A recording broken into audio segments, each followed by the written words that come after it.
Assalamualaikum dan selamat sejahtera. Seterusnya kita nak menyambung tajuk imbangan duga, tapi kali ini kita nak menyambung tentang inventory akhir. Okay? Jadi inventory akhir ni akan dikira ataupun dinilaikan pada satu-satu tempoh perakaunan, satu pada tarikh akhir tempoh perakaunan. Tujuannya ialah kita nak kira kos jualan dan untung kasar.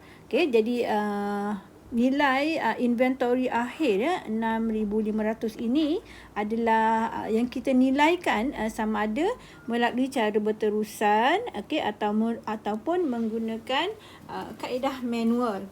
Jadi biasanya kita akan lihat pada kad inventory. So untuk menilai inventory akhir, kita akan menyediakan kad inventory. Baik. Lihat pada muka surat ini, iaitu bagaimanakah kita nak tengok format untuk kad inventory. Kalau kita lihat kat sini, dia ada masuk, iaitu inventory yang masuk, inventory yang keluar, dan akhir pada setiap hari tu dia akan terus updated kan berapakah jumlah stok bagi setiap barang niaga kita. Berapakah setiap baki bagi setiap barang niaga yang ada dalam store kita atau stok kita. Baik, apabila barang kita masuk, iaitu bilakah barang kita masuk, iaitu apabila kita buat belian, belian barang niaga. Jadi kita beli barang niaga ni sama ada secara kredit ataupun secara tunai. Jadi apabila kita membeli secara kredit, kita akan menggunakan dokumen invoice, iaitu invoice asal. Dan jika kita beli secara tunai, kita akan menggunakan bil tunai asal juga. Bil tunai asal. Kemudian barang yang masuk juga adalah barang yang kita dah jual, tetapi pelanggan kita ataupun ABT kita, akaun belum terima kita, customer kita, pembeli kita, dia pulangkan semula barang yang kita sudah jual. Jadi itu namanya ialah pulangan jualan. So pulangan jualan adalah dokumennya ialah nota kredit salinan. Salinan. Jadi pastikan kita kenal apakah dokumen yang terlibat untuk inventory masuk bertambah. Kemudian untuk inventory yang keluar pula adalah daripada aktiviti jualan kita. Jualan kita boleh secara kredit ataupun secara tunai. So kalau kita jual secara kredit, dia akan melibatkan invoice salinan. Invoice salinan.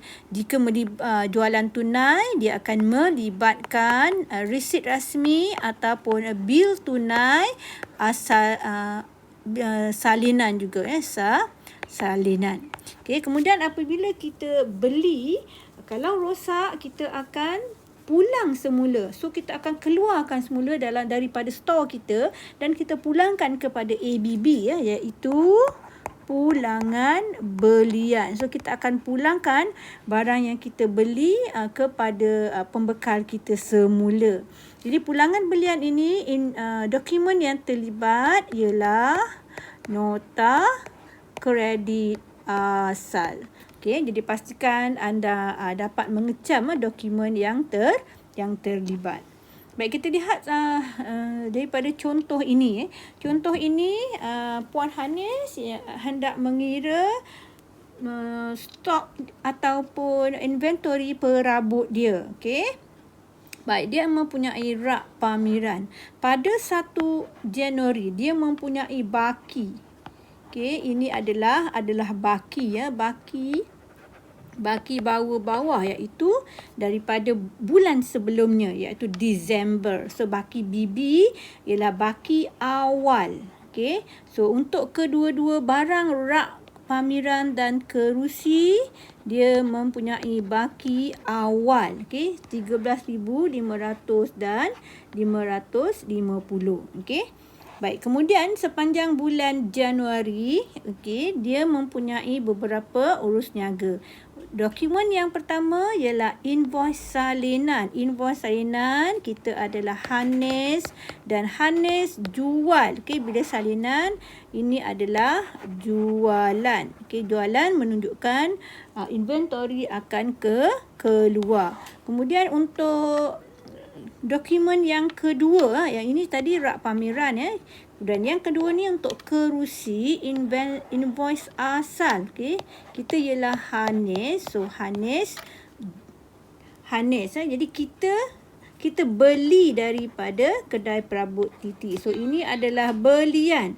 Belian iaitu barang akan masuk ke dalam store kita. Okey, so kita ada maklumat harga unit dan kita akan catatkan dalam kad inventory pada harga kos.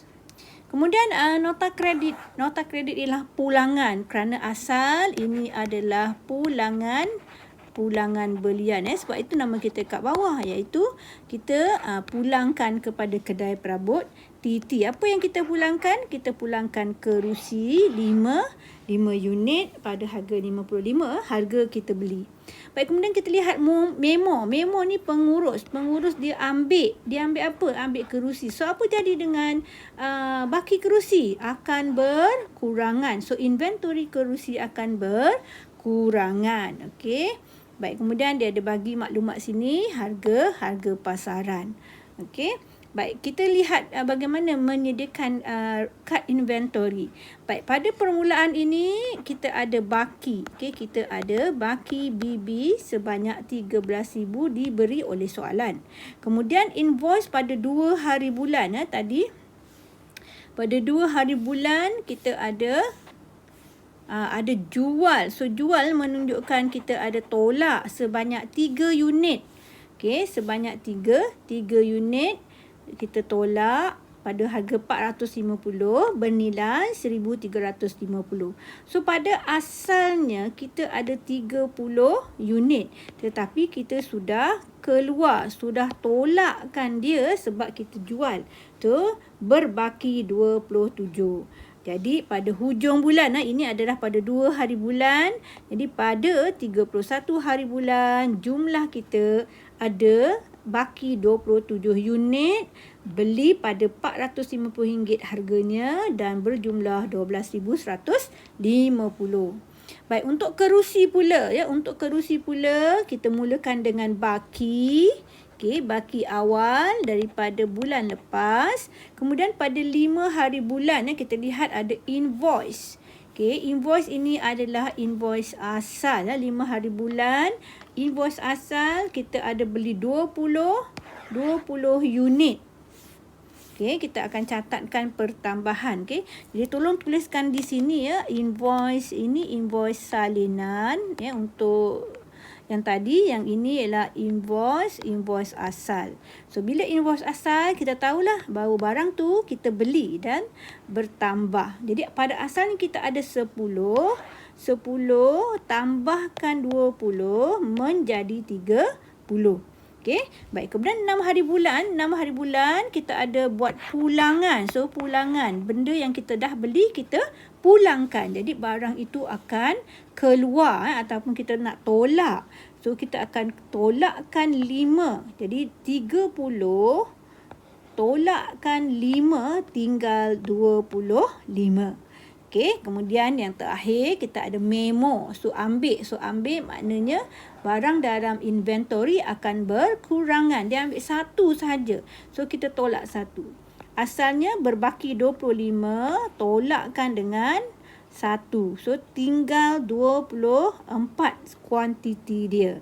Jadi itu berlaku pada 12 hari bulan. Jadi pada 31 hari bulan kita mempunyai jumlah 24 biji kerusi atau unit kerusi yang kita beli pada harga RM55 seunit. Okey, jadi untuk 2 barang niaga ni kita dah ada nilai dia lah inventory akhir dia. Kemudian kita akan buat satu lagi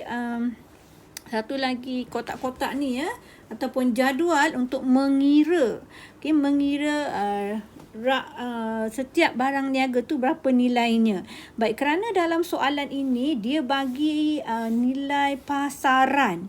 Okey, nilai pasaran untuk rak 600, untuk nilai pasaran untuk kerusi, kerusi ialah 50. Jadi kita lihat di sini, kita cuba senaraikan dan kita akan tengok bandingkan ya. Baik, rak kerusi harga kos 450, pasaran 600. Yang mana satu yang lebih rendah, iaitu 450. Jadi kita akan darabkan 27 darab 450 sama dengan 12,150. Kerusi pula 55 dengan 50, jadi 50 adalah lebih rendah. So 24 darabkan dengan 50 dapat 1,200. Jadi jumlah inventory akhir, nilai yang kita akan guna untuk letak dalam akaun perdagangan adalah 13,350. Okey. Baik, ini adalah inventory akhir. Inventory akhir ini akan digunakan untuk menyediakan akaun perdagangan dan juga PKK. Jadi untuk akaun inventory inventory ialah akaun aset. So debitkan akaun aset tambah. Okey, jadi inventory bertambah, kita akan debitkan dia. Jadi dalam akaun perdagangan, dalam akaun perdagangan akan dikreditkan. Jadi sebenarnya inventory akhir adalah di sebelah kredit. Inventory akhir 13,350. So satu debit, satu kredit. Baik, jadi kita lihat di sini journal debit inventory akhir, kredit akaun perdagangan, memindahkan inventory ke dalam akaun perdagangan. Baik, kalau kita lihat dan kita masukkan nilai inventory ini ke dalam akaun perdagangan, dia memberi kesan kepada untung kasar. Jika awak lihat akaun perdagangan, inventory adalah di sebelah kredit. Sebelah kredit ni adalah sama dengan sebelah hasil. So kalau hasil bertambah, untung bertambah. Kalau hasil bertambah, kalau pendapatan bertambah, maka untung akan bertambah. Jadi jika inventory akhirnya adalah tinggi, maka untung kasarnya adalah tinggi. Mengapa? Kerana kos jualannya adalah rendah. Begitu juga jika inventory akhir tu, sebab dia letak di bahagian hasil. So jika hasilnya kurang, maka untung kasarnya jadi akan kurang juga kerana kos jualannya adalah tinggi. Jadi kalau kita nak tengok dalam pengiraan, dalam akaun perdagangan, kita boleh buka akaun perdagangan dan kita tengok di sini ada dua contoh di mana satu ialah inventory-nya lebih rendah, iaitu 16,000, dan satu lagi ialah 25,000. Jadi jika kita menggunakan dua nilai, yang satu rendah satu tinggi, maka kita lihat sini kos jualannya. Bila kita lihat inventory ini adalah rendah, maka kita lihat dia punya kos jualan dia. Kos jualan dia adalah tinggi. Adalah tinggi. Jadi untung kasarnya adalah lebih rendah. So kita buat rumusan inventory akhir rendah, maka untung kasar pun rendah. Jika inventory-nya adalah tinggi, maka kos jualannya adalah rendah. Jadi untung kasarnya adalah tinggi. Jadi kita boleh try and error dan masukkan jumlah dan buat perbandingan jika inventory akhir ada dua nilai yang berbeza, satu tinggi, satu rendah. Jadi itu sahaja untuk kita melihat bagaimana menyediakan kad inventory. Ini ada lagi beberapa contoh kad inventory. Jadi kalau kita lihat dekat sini, dalam baki awal ini tiada baki. So kalau tak ada maki, kita biarkan kosong sahajalah. So kalau kita lihat kat sini, okey, masuk bermaksud ada inventory barang niaga yang masuk kerana kita beli ataupun kita menerima pulangan jualan daripada pelanggan kita, okey. Ataupun kalau inventory itu keluar, bermaksud kita membuat jualan dan kita memulangkan kepada ABB, barang yang kita beli. Okey. Jadi awak lihat kat sini dia ada nota kredit bil tunai, invoice, ada iaitu dokumen-dokumen yang terlibat semasa menyediakan penyata kedudukan kewangan. Okey, itu sahaja untuk inventory akhir. Terima kasih. Assalamualaikum.